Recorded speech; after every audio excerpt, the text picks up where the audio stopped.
Pessoal, tudo bem? Espero que estejam todos bem.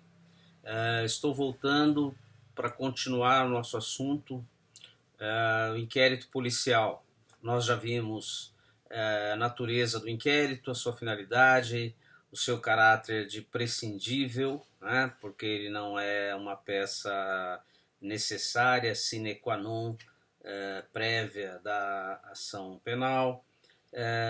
Vimos também quem deve presidi-lo, quem deve dirigi-lo, e vimos as formas pelas quais se inicia o inquérito policial quando se tratar de ação pública incondicionada, quando se tratar de ação pública condicionada à representação e quando se tratar de ação penal de iniciativa privada. Vimos como é que se inicia de ofício e vimos como é que se inicia por estímulo externo, por requisição do Ministério Público ou requisição do Poder Judiciário e também por representação ou requerimento da vítima ou do seu representante legal. Hoje, então, vamos prosseguir no inquérito para falar a respeito do seu desenvolvimento. Como nós vimos, o inquérito ele tem por propósito, tem por finalidade precípua investigar e documentar essa investigação e o resultado dessa investigação. Durante essas investigações, várias diligências são realizadas pela autoridade policial que dirige o inquérito. O artigo 6º do Código de Processo Penal aponta algumas diligências, algumas providências que a autoridade policial deve realizar, e é óbvio que esse artigo 6º não esgota todas as possibilidades, porque tudo vai depender do caso concreto, do crime que se está investigando e das circunstâncias em que esse crime ocorreu. Mas já no artigo 6º, a gente tem alguns pontos interessantes para comentar. O primeiro deles é que o inciso 1º já do artigo 6º determina ao delegado de polícia que providencie para que não se alterem o estado e a conservação das coisas no local do crime. Isso é importante porque é um dos primeiros momentos da chamada cadeia de custódia. A legislação brasileira e a doutrina brasileira, e na sequência, né, na mesma esteira disso, também a jurisprudência, sempre deram muito pouca importância a essa cadeia de custódia, que já é uma ocupação e uma preocupação não muito recente em algumas legislações, por exemplo, na Itália, na França. E o que é essa cadeia de custódia? A cadeia de custódia é um procedimento, um conjunto de atos que servem para manter a prova, os vestígios coletados no local do crime intactos, livres de quaisquer alterações, de quaisquer deturpações por ato externo. Seja ato voluntário, praticado com má fé, de quem manuseia os elementos, de quem recolhe e transporta os vestígios, seja por acaso, seja por acidente, seja por influência do tempo, do clima, da chuva, enfim. Então é necessário que, para que aquilo sirva de prova com valor, que aquele vestígio seja preservado da forma como ele foi encontrado, da forma como ele existia no momento da infração, até o momento da sua apreciação para a formação do convencimento. Primeiro lá do Ministério Público, para decidir se vai ou não instaurar a ação penal, e depois, ao final, por ocasião da prolação da sentença pelo juiz. Então é preciso que aquele vestígio, aquele objeto, aquele dado material, tá, relacionado à prática da infração penal permaneça intacto, preservado.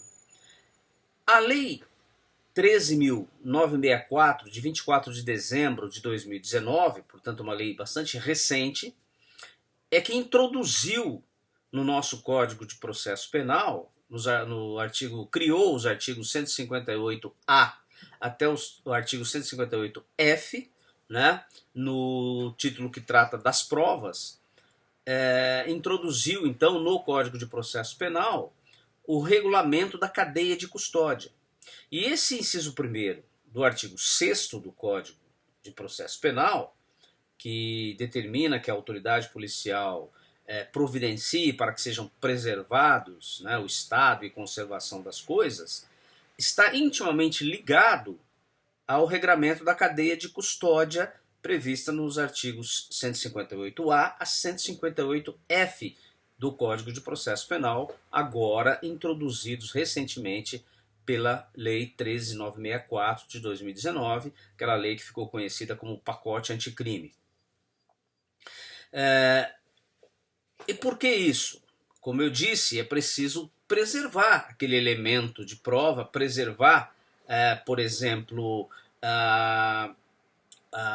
um material, uma substância recolhida no local do crime que tenha relação com o fato criminoso, preservar um vestígio qualquer. Imaginemos que haja possibilidade de haver impressões digitais no determinado objeto. Uma manipulação inadequada pode apagar aquelas impressões digitais que estão ali, pode inclusive terminar com outras impressões de policiais ou de pessoas, peritos, enfim, que manuseiem aquele material. Imaginemos uma substância qualquer também que seja apreendida no local, que pode sofrer influência do clima ou influência do próprio oxigênio do ar e se deteriore e perca o valor probatório. Então, se preocupou a legislação agora em assegurar uma série de procedimentos, né, tanto na recolha do vestígio, como no seu acondicionamento, na sua guarda, no seu transporte e no seu manuseio, para que ele permaneça intacto, livre de deterioração ou de deturpação que atrapalhe o seu valor probatório quando ele for necessário de ser analisado. Então, essa é a primeira recomendação, que a autoridade policial, nessa atividade de investigação, preserve o estado e a conservação das coisas. O artigo 6º manda também, dentre outras providências, que a autoridade policial proceda à oitiva do indiciado. Tá? O inquérito policial é muito comum que no jargão forense, na praxe, até na doutrina e na jurisprudência, é muito comum se falar em interrogatório judicial. O artigo 6º, no inciso 5º, manda que a autoridade policial proceda à oitiva do averiguado, do investigado. Não há previsão no Código de Processo Penal de um interrogatório policial. É que o inciso 5º do artigo 6º estabelece que na oitiva do indiciado, ele fala em ouvir o indiciado, não fala em interrogar, não há previsão de interrogar o investigado, mas ele manda que se observe no que for aplicável as regras do interrogatório judicial, que são aquelas regras dos artigos 185 e seguintes do Código de Processo Penal. Muito bem. E por que isso? Porque, na verdade, hoje é amplamente predominante na doutrina o entendimento de que o interrogatório judicial é um ato de defesa. Ele é um meio de prova de forma secundária, de forma acessória. mas a sua finalidade precípua é o exercício da chamada autodefesa pelo acusado. Em sendo assim, e considerando que no inquérito policial ninguém está sendo ainda acusado de nada, não existe, como a gente já falou num momento anterior, num vídeo anterior, não existe uma relação bipolarizada. O investigado, o indiciado, ele não é parte de uma relação processual bipolarizada. Ele é objeto de investigação, está sendo investigado. Por isso, ele não exerce formalmente um ato de defesa. Então não há esse interrogatório propriamente dito na fase de inquérito. Há sim a oitiva do averiguado pela autoridade policial, que é impropriamente chamado de interrogatório policial. Mas o interrogatório, numa linguagem técnica precisa, é um ato judicial, porque é um ato de autodefesa do acusado. Quando a gente estudou os princípios do processo, nós vimos que, dentre os princípios e garantias de ordem constitucional, está assegurada a ampla defesa. E lembrem-se que nós dissemos à época que o exercício da ampla defesa implica a defesa técnica, que é obrigatória, indisponível, porque o acusado terá, ainda que não queira, de ser assistido no processo por um advogado, seja público, seja privado, mas terá que ser assistido por um advogado, e essa é a defesa técnica, e a autodefesa, que ele realiza, por exemplo, participando pessoalmente da audiência, realiza, inclusive, através do seu direito de audiência, o direito de ser ouvido pelo juiz. Tá? Muito bem. Então, usa-se o jargão interrogatório policial, e não há nada de errado nisso, é comum a doutrina, a jurisprudência, na praxis forense, fala-se em interrogatório policial, mas a rigor, na pureza técnica da ciência, que é o que nos interessa aqui, não se trata efetivamente de um ato de interrogatório, mas de um ato de oitiva do averiguado. Por isso que o legislador nem utilizou a expressão interrogatório policial, porque o interrogatório é um ato judicial. Tá? Muito bem. Então, dentre as providências, manda o artigo 6º que o delegado ouça o investigado, o averiguado, etc. Essa oitiva deve ser, no que for possível, no que for aplicável, feita de acordo com os artigos 185 e seguintes do Código de Processo Penal. Isso implica em que é necessário que a autoridade policial informe ao indiciado que ele tem direito à assistência de advogado se quiser. Nessa fase não é obrigatório, porque é inquérito policial, não existe a defesa formal, mas ele já pode, o indiciado já pode, o averiguado, o investigado, ele já pode, né, se valer do escudo da garantia da ampla defesa, porque desde o primeiro momento em que ele está sendo investigado, ele já pode exercer o seu direito de não contribuir para a sua autoincriminação. Portanto, ele já pode, por exemplo, se recusar a responder às perguntas que lhe são dirigidas pela autoridade policial. Ele pode, por exemplo, se recusar a atender o pedido da autoridade policial para escrever num papel para fornecer material gráfico do seu próprio punho para cotejo com um documento suspeito.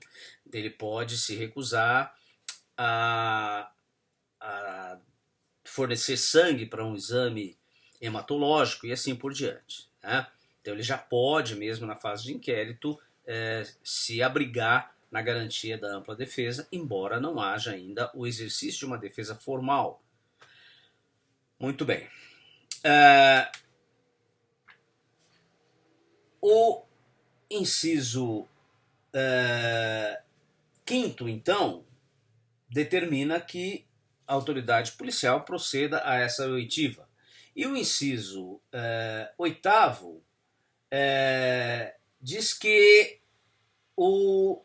A autoridade policial também deverá determinar, se caso, o exame de corpo de delito e outras perícias, outros exames periciais. Aqui, a gente precisa lembrar que há alguns crimes cuja prática deixa vestígios. São aqueles que a doutrina chama de delicta facti permanente, ou seja, crimes que ficam materialmente permanentes, que produzem vestígios. E há crimes que não produzem vestígios, que não produzem nenhuma alteração no mundo externo, no mundo material. Tá? Então, exemplos bem típicos, né, claros e fáceis de entender. Um furto qualificado mediante arrombamento de uma porta deixa vestígio.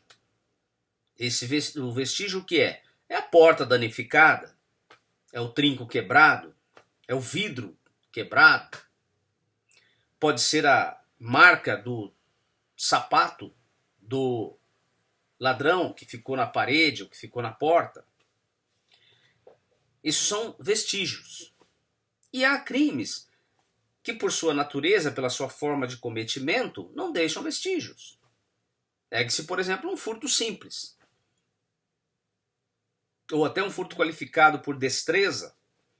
O sujeito subtrai de forma cavilosa a carteira do outro, de forma hábil a carteira de alguém. Não houve ali nenhum vestígio, nenhuma modificação do mundo exterior.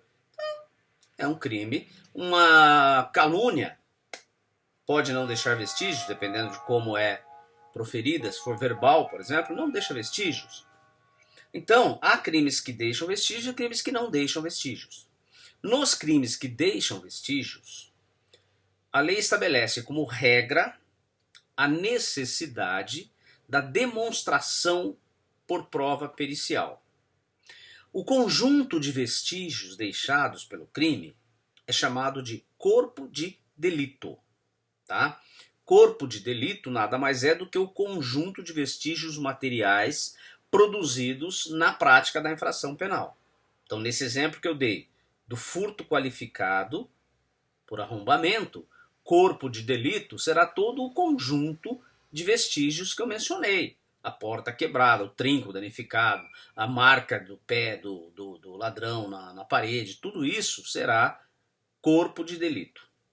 E o exame de corpo de delito nada mais é do que o exame feito por peritos, por pessoas capacitadas não só a ver os vestígios, mas também valorar esses vestígios e extrair desses vestígios algum significado interessante para a prova, tá?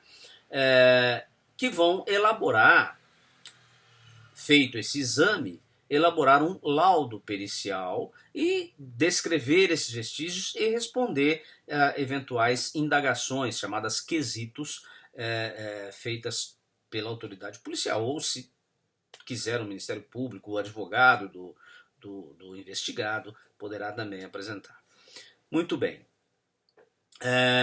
Além do exame de corpo de delito, né, que é o exame dos vestígios deixados pela infração penal, também deve a autoridade policial determinar desde logo outros exames periciais, se necessários. Né?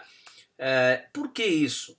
Porque normalmente esses exames periciais são feitos sobre vestígios e objetos ou substâncias que precisam desde logo ser examinadas sob pena do risco de haver alguma perda do seu valor probatório. Pode se deteriorar, pode haver eventual perda da substância.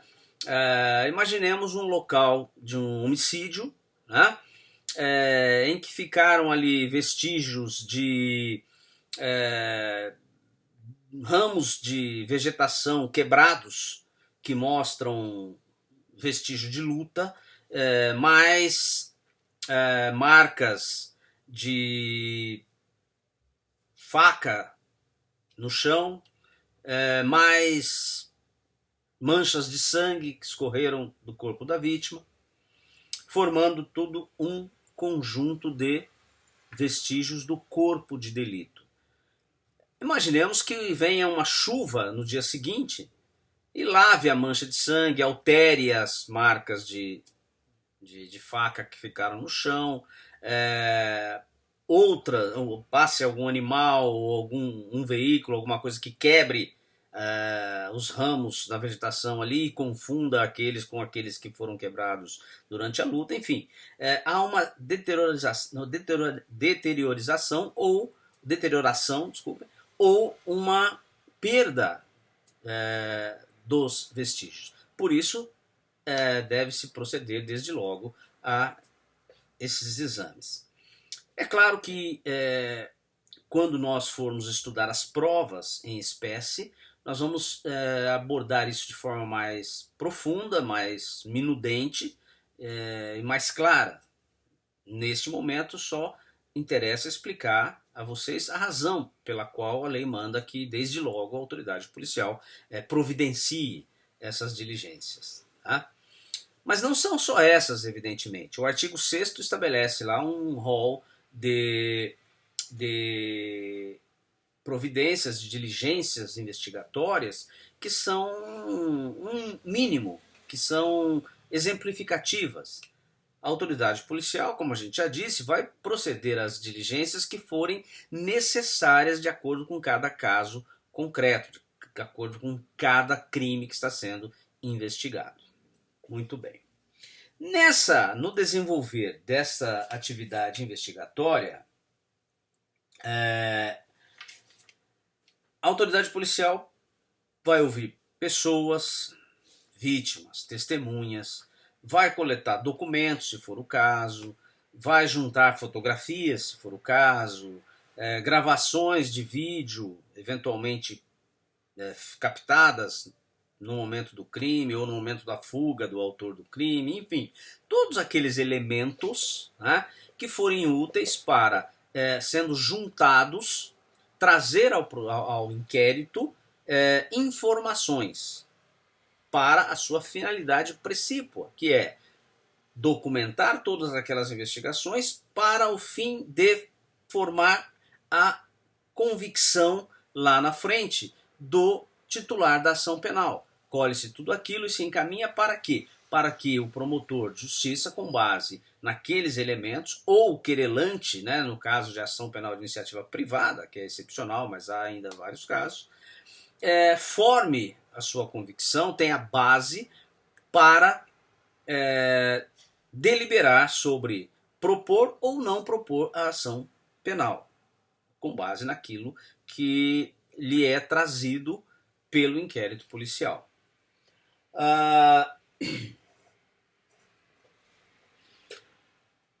A gente já disse que o inquérito policial é um procedimento administrativo sem caráter jurisdicional, portanto, e que não é um processo de partes. Justamente como decorrência disso, o inquérito policial não tem um rito pré-estabelecido a ser seguido. Ele é irritual. O inquérito policial não precisa, por exemplo, ao contrário do que ocorre no processo, não é preciso seguir uma ordem sequencial de atos. Tanto faz, por exemplo, ouvir uma testemunha, depois ouvir o indiciado, depois ouvir uma outra testemunha e por último a vítima, como ouvir primeiro a vítima, depois o averiguado, depois as testemunhas e assim por diante. É irrelevante. Não há uma ordem ritual nos atos do inquérito policial, porque ele é um procedimento de coleta de informações. Okay? Não há também, como ele não se sujeita ao contraditório, não há também nenhuma necessidade de, apresentado, por exemplo, um documento ou ouvida uma testemunha, se dar oportunidade para que o investigado se manifeste a respeito disso, porque não há contraditório. Isso não implica em que, se o acusado quiser, ele tem acesso a tudo que já está documentado no inquérito policial, ok? E justamente ao dizer isso, vem a questão a respeito da publicidade do inquérito. Será que o inquérito estaria sujeito à publicidade? Sim e não. A princípio, como toda atividade da administração pública, o inquérito se sujeita ao princípio constitucional da publicidade dos atos da administração. Por quê? Porque é uma atividade de um agente público, né? E o agente público, na sua atividade, está sujeito à publicidade, porque é uma exigência de transparência da administração pública. Entretanto,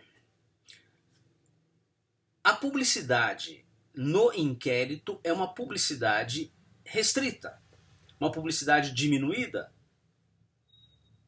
inclusive pela própria natureza do inquérito policial, que é um procedimento de investigação. Então, ele não pode ter uma publicidade tal que atrapalhe as investigações. A publicidade do inquérito não pode ter amplitude tal que o conhecimento das coisas relacionadas ao inquérito acabe prejudicando a própria atividade investigativa. Então não é possível, por exemplo, que a autoridade policial divulgue que no inquérito está pedindo autorização judicial para fazer a interceptação das comunicações telefônicas de tal ou tal pessoa. Ora, se eu fizer, a pessoa vai ficar sabendo antes que o delegado de polícia está solicitando à justiça que eu autorize a ouvir as suas conversas telefônicas e, evidentemente, não vai falar ao telefone, ou se falar ao telefone, só vai falar aquilo que lhe interessa. Então, o inquérito não pode ter uma publicidade ampla. De outro lado, também não deve ter uma publicidade ampla no interesse do próprio investigado. Porque uma publicidade ampla pode levar, principalmente naqueles casos mais rumorosos, a um pré-julgamento social do investigado. Não é incomum que a opinião pública, sabedora de que o indivíduo é investigado por um crime X ou Y, veja bem, investigado, ele ainda nem está sequer sendo acusado formalmente. Muito menos foi condenado. E, em razão da divulgação da existência desse inquérito, da existência da investigação policial, é muito comum que a pessoa sofra execração pública. A pessoa seja antecipadamente condenada, há uma condenação social, uma condenação da opinião pública. Se o indivíduo é inocente ou não é inocente, isso vai pouco importar, porque ele sofrerá todas as consequências desse estigma, desse rótulo de criminoso que jamais se apagará totalmente. Então, também para preservar o próprio interesse do investigado, o inquérito deve ser resguardado por algum sigilo. De todo modo, o investigado poderá contratar ou constituir o seu advogado, que terá, porque o estatuto da OAB assegura, e o próprio artigo 14 do Código de Processo Penal dá amparo a isso, ele poderá ter conhecimento daquilo que já foi apurado no processo. Nesse sentido, inclusive, tem uma súmula vinculante do STF, a súmula vinculante número 14 do STF, assegura ao indiciado e ao seu advogado o acesso a tudo o que já esteja documentado no inquérito. Por que tudo que já esteja documentado? Porque ele não pode, evidentemente, por razões óbvias, né, ter acesso àquelas investigações que estão sendo feitas, aquelas que estão em andamento. Então, por exemplo, se há investigadores buscando elementos de informação junto a determinadas pessoas, ele não pode saber disso ainda. O que vai interessar para ele, o que ele pode usar para já ir preparando a sua estratégia defensiva na hipótese de ser instaurada a ação penal, é ter conhecimento daquilo que já está documentado, daquilo que já foi produzido e já está registrado nos autos do inquérito policial. É esse o sentido da súmula vinculante 14 do STF. Tá? Bom,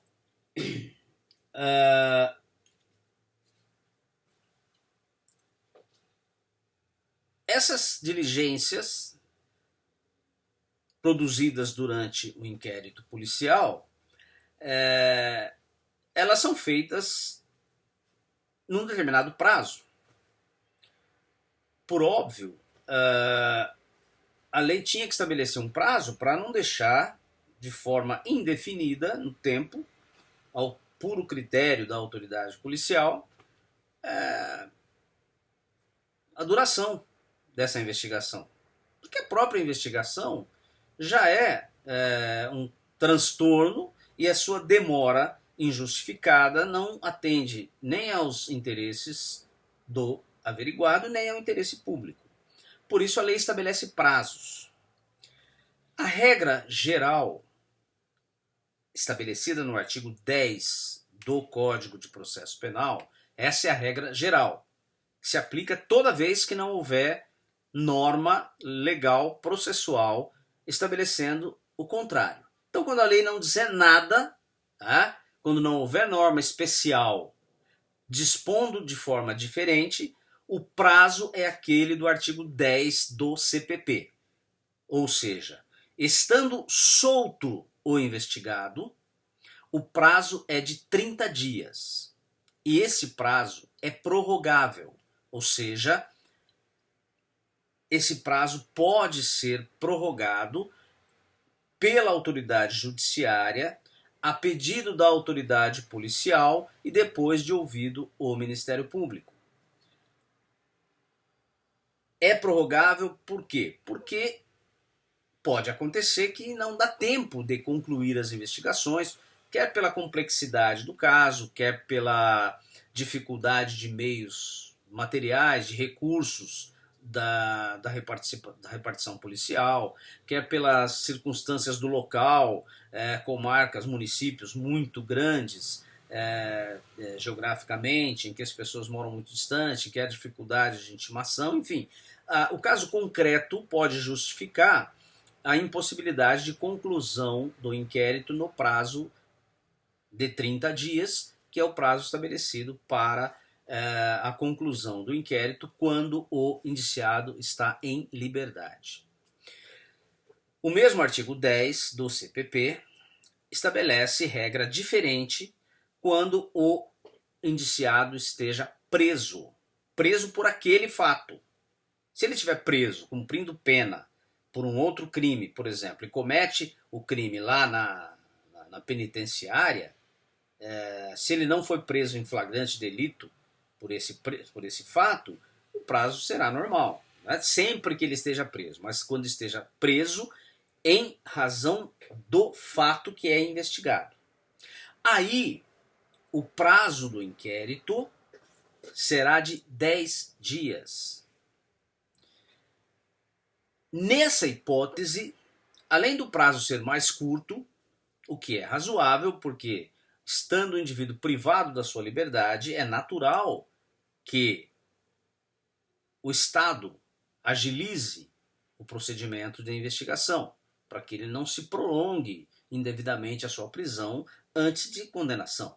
Então o prazo é 10 dias. E mais, como a gente pode inferir do parágrafo 3º do artigo 10, esse prazo não está sujeito à prorrogação. Esse prazo não é passível de prorrogação. A prorrogação é exclusiva do prazo estando o indiciado em liberdade. Regra geral.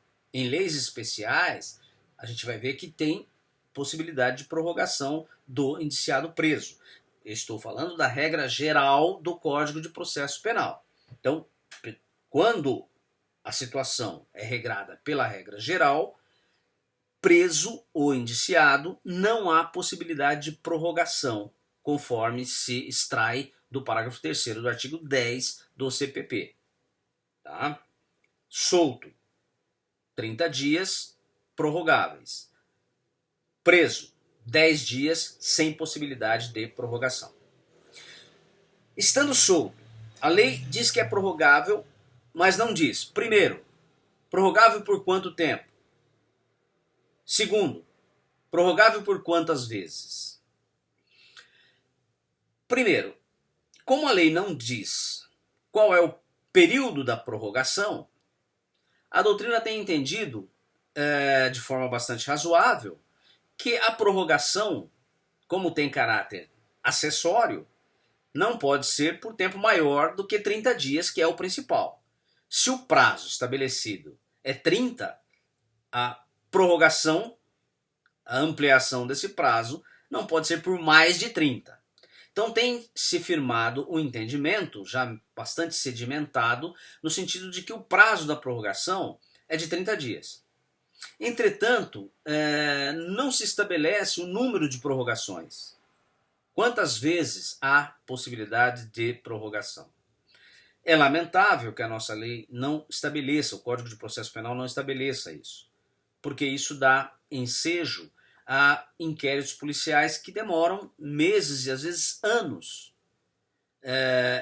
Mas, infelizmente, como a lei não diz quantas vezes, o que ocorre na prática é que, quando há uma maior complexidade do inquérito, não é incomum que haja, a cada 30 dias, um novo pedido de prorrogação repetido várias vezes. Há repetição frequente de pedidos de prorrogação. Então, de 30 em 30 dias, a autoridade policial pede nova prorrogação de prazo, nova prorrogação de prazo.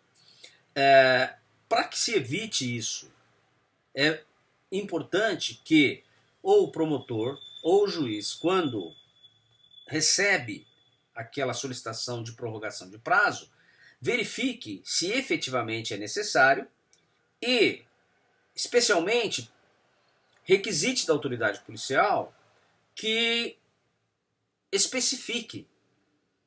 Quando se repete muito o pedido de prorrogação de prazo, sem que se façam diligências que justifiquem esses pedidos, que se requisite à autoridade policial que explique quais são as diligências que ele ainda tem por fazer e qual é a dificuldade para concluir o inquérito no prazo legal.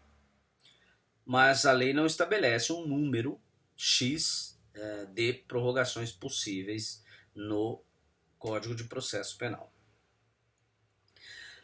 Mas, como eu disse, essa é a regra geral.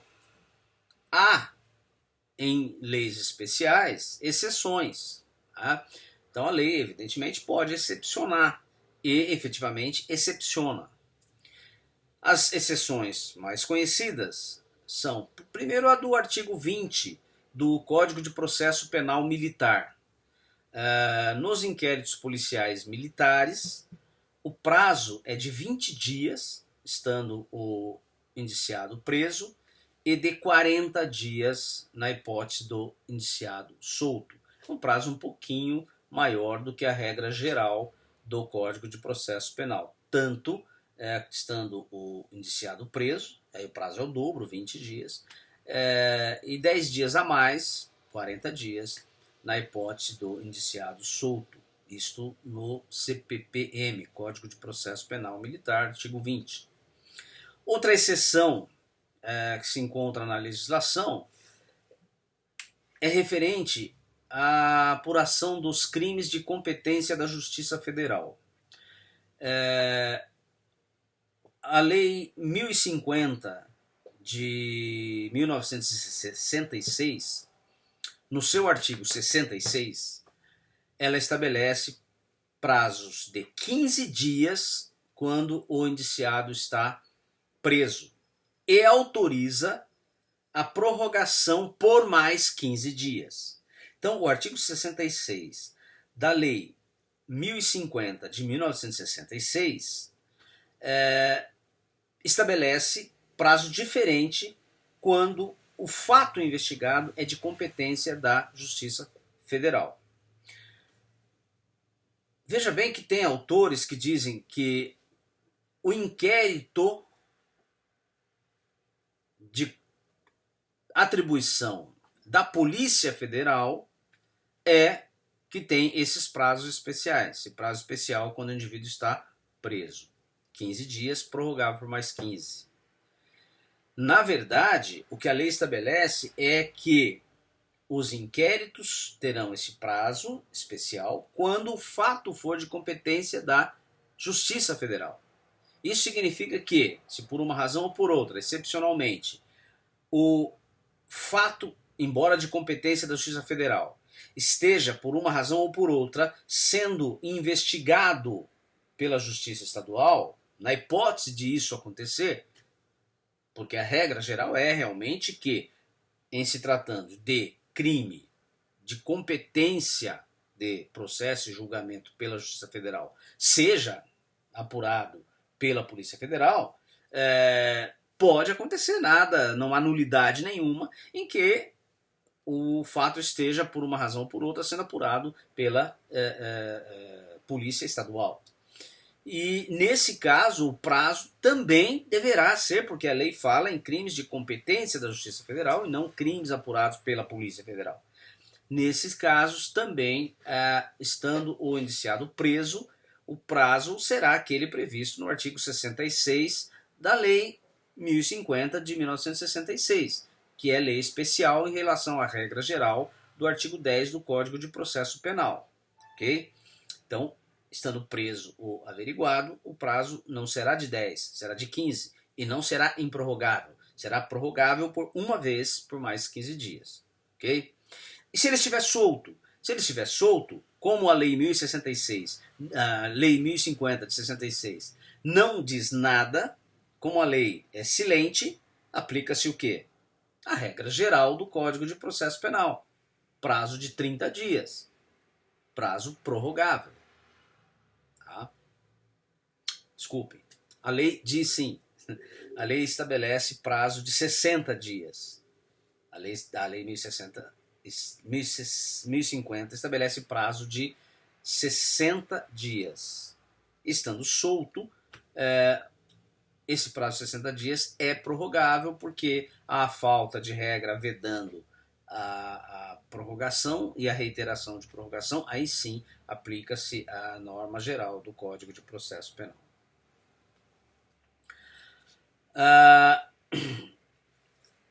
Outra exceção, que é bastante importante porque é muito comum, é aquela prevista na Lei de Drogas. A Lei de Drogas, no artigo 51, também estabelece uma regra de exceção à regra geral do Código de Processo Penal e diz que o prazo para a conclusão do inquérito policial, estando preso o averiguado, é de 30 dias. Estando solto, é de 90 dias. Deixa eu só confirmar.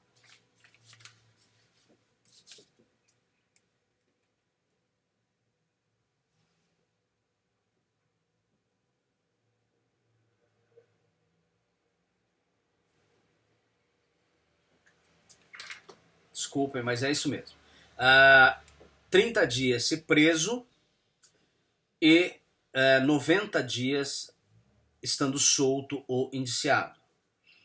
E aí, a lei de drogas, ela estabelece, embora estabeleça prazos mais amplos, 30 dias do indivíduo preso e 90 dias estando solto, me parece que ela foi mais adequada à nossa realidade. Porque é muito difícil, realmente, a conclusão do inquérito em 30 dias, e muito menos estando preso, indiciado, em 10 dias, ou mesmo em 15 dias, como ocorre no âmbito da Justiça Federal.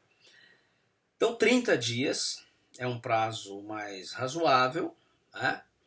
E 90 dias estando solto também é um prazo mais razoável. Mas a lei estabelece uma regra que é bastante interessante, porque a lei de drogas, Lei 11.343 de 2006, ela estabelece nesse artigo 51 que esses prazos são prorrogáveis por uma vez. Então, a autoridade policial terá 30 dias, estando preso o indiciado. Poderá, inclusive, requerer ao Poder Judiciário a prorrogação desse prazo por mais 30. Então, o indivíduo ficaria até 60 dias. Mas essa prorrogação precisa ser justificada, fundamentada. E é uma vez só. A lei estabelece a limitação de número de pedidos de prorrogação. Tanto quando o investigado está em liberdade, como quando ele está preso.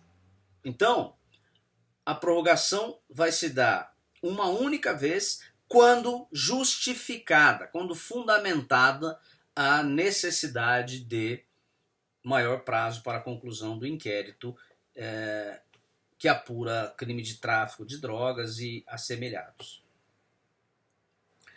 Bem, concluído o inquérito policial, a autoridade deverá elaborar um relatório. O artigo 10, parágrafo 1º do CPP fala em um relatório minudente, ou seja, um relatório circunstanciado, um relatório pormenorizado, que significa o quê? Mencionar todos os elementos informativos que foram colhidos, todas as atividades que foram feitas. Em síntese, é um resumo, mas não um índice, não se trata de um mero índice, né? Então, portanto, não satisfaz o artigo 10, parágrafo 1º do Código de Processo Penal a mera menção às folhas tais, foi colhida a declaração da vítima. Folhas tais, juntou-se laudo de exame da arma de fogo e assim por diante. Isso é índice.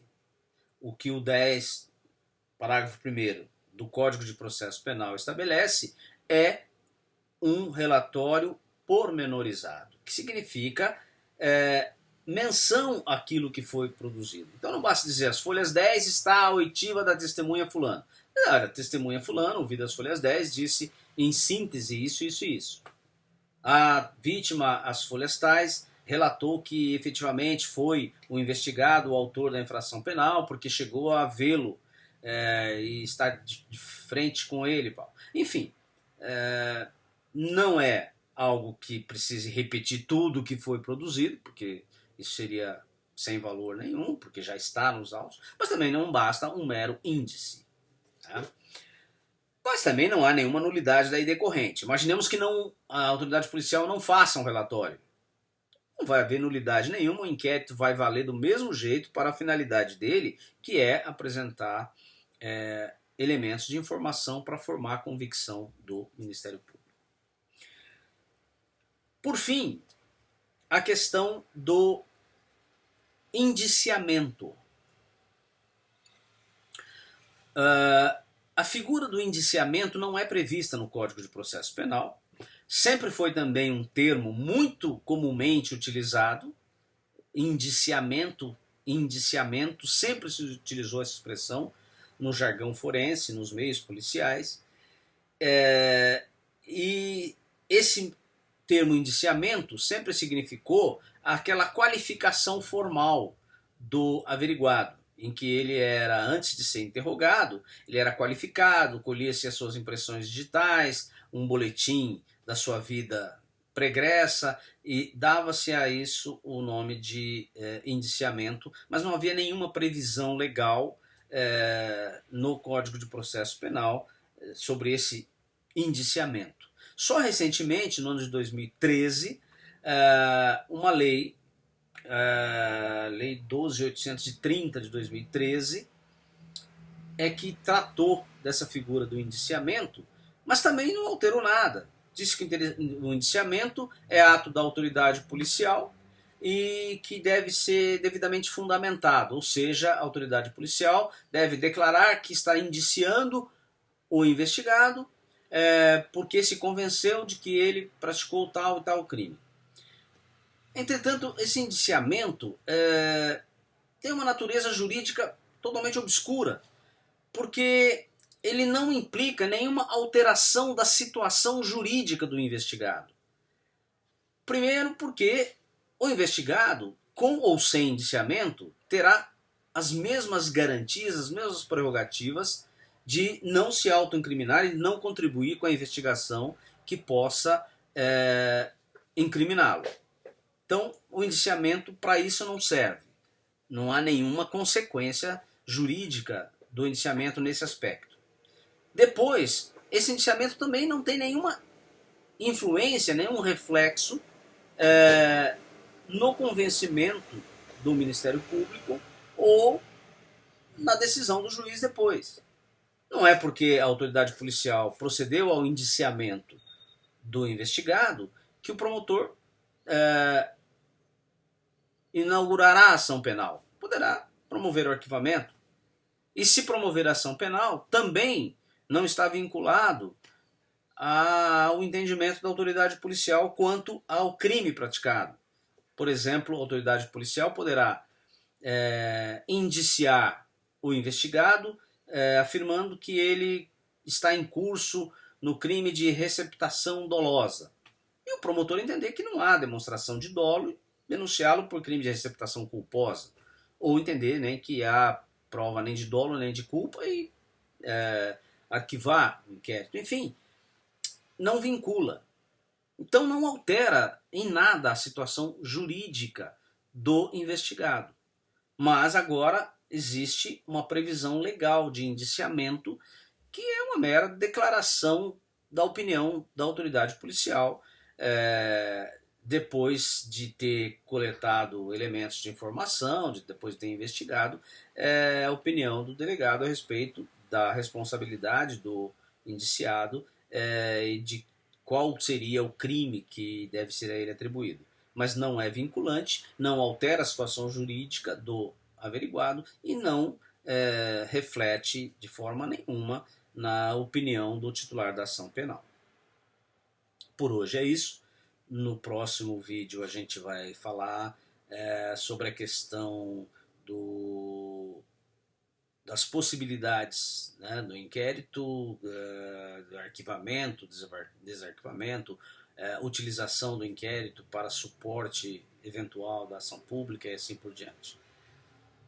Um abraço para todos e espero que logo nos encontremos pessoalmente, porque essa distância impede a interação, impede as perguntas, mas de toda forma vocês têm os meus contatos, né? Vocês têm o meu número de WhatsApp, vocês têm o meu endereço eletrônico, e-mail, e podem, se tiverem dúvidas, fiquem à vontade, façam perguntas, encaminhem perguntas, eu estou à disposição de vocês e vão estudando que as provas estão se aproximando.